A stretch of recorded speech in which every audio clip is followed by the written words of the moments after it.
all for coming to my final speech, for my speech class. Today I'm going to give an informative speech about the game of golf. It's a game that I enjoy, and hopefully after I give a brief explanation of the history of golf, you might understand why it's kind of an interesting sport. First of all, golf is defined as a precision ball and club sport, simply meaning that you are supposed to precisely hit with the club upon the ball in order to advance it down the hole, the fairway. It involves many clubs. There's many different types of balls too. You've got softballs, distance balls, different types.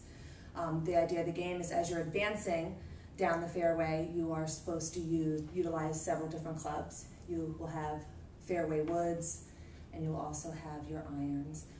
When you're doing that, and eventually till you get to the green and use your putter. So that's the basic idea of what golf is and what you utilize to play golf.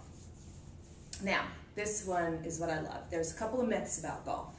One of them is that golf stands for gentlemen only, ladies forbidden, because it was created back in the 15th century. But in fact, that is not the case. That is not true at all. Golf is dated back to approximately the 15th century. Give or take, some people will say that no, it goes back to ancient China, whatnot, and there was many sports that were similar. But the official idea is that it does date back to the 15th century, and it was actually a Scottish word of golf, G-O-U-F, which is where golf originated from. And at that time, they simply used a pebble or stone and sticks. And goof, or also spelled G-O-U-L-F, goof in Scottish means to strike or to cuff, which is the idea of why they gave it that name, because that's what you would be doing to the stone or the pebble. It also dates back to, there's similarities between that word as well as kolf or kolf, which is a Dutch word that they believe may have been transcended down to the Scottish, and that is why they believe that that might be the case. So that is not the case. It is not gentlemen only, ladies forbidden, as though some gentlemen may prefer.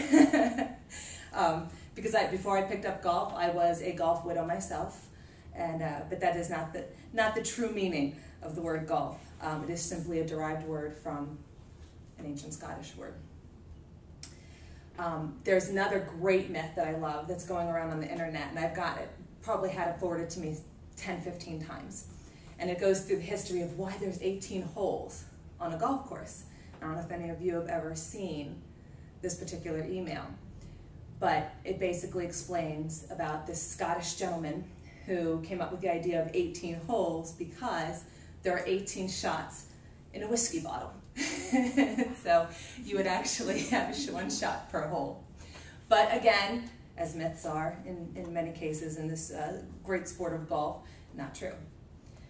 The actual first golf course was only 5 holes, and they called it a round game. It was an in and out game, where you would start at 1, go through to 5, and then you would follow back around from 5 and go all the way back to 1.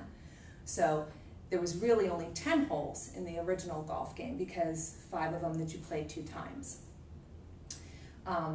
St. Andrews, which is in Scotland, or England, is one of the most famous golf courses in the world, and people say, you know, it's the original golf course. They expanded to 6, which made it to 12 holes in about the 1800s. And then they continued to expand to the point where it was eventually 24 holes, which would be insane.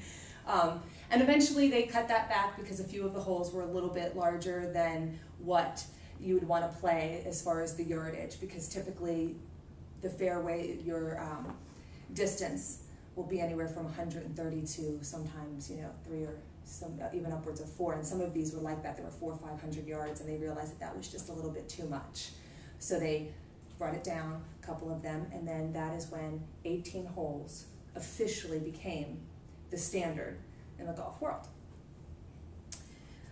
The other interesting fact that, my computer just went standby. The other interesting fact about that is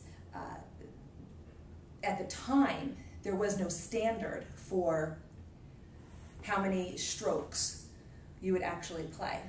Today we have what's called par, and it's the whole idea is that to have your precision game is to have exact number of strokes that it takes to get to that hole.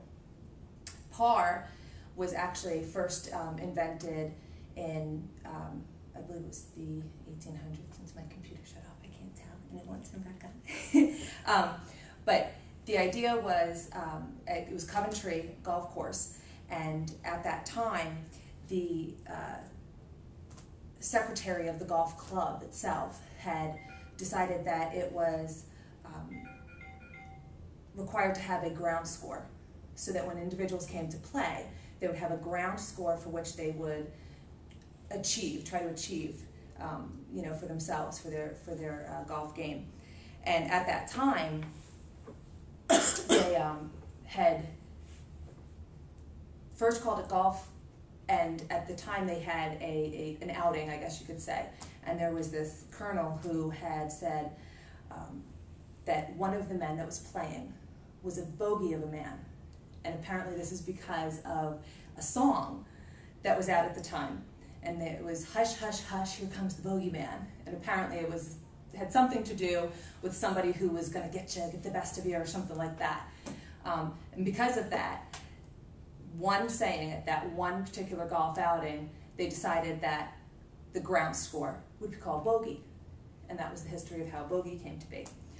Par was invented because a golf writer had actually written about golf itself, and one of the professionals of the field said, what do you think it takes for you to get the exact score, or your perfect score, to get the belt, is what they called it.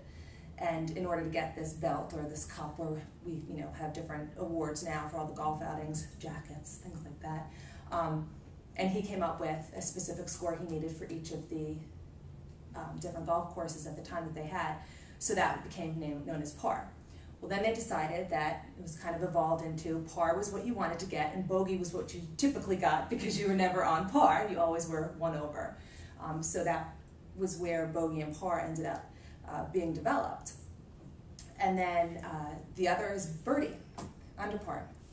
And that one was kind of interesting because it also led to eagle, and also was eventually dubbed not that long ago as the albatross, which as a golfer I had never even heard of this, probably because I would never get it, because it's 3 under par, and I don't think that that's possible, at least not with my game. But the actual birdie was what caused, the naming of the birdie is what caused the eagle, which is 2 under par, and then eventually the albatross, which is 3 under par. But the birdie was invented actually thanks to the Americans. Finally, we get something in there. It's not all England and Scotland's doing all the inventing with golf.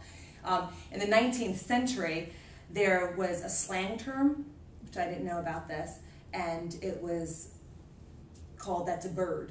Something, was a bird, and that meant that it was excellent. So if you were 1 under par, then you had an excellent score. And that's when they decided that they would adopt this bird, and eventually the eagle, and eventually the albatross.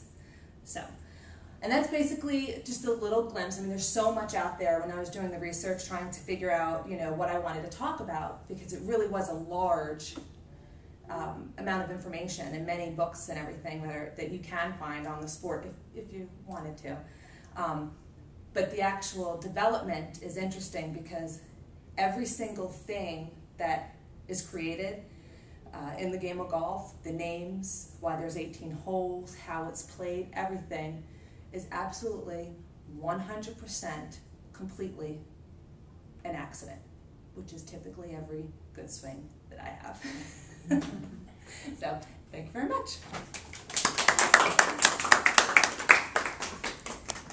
He's got to get everybody.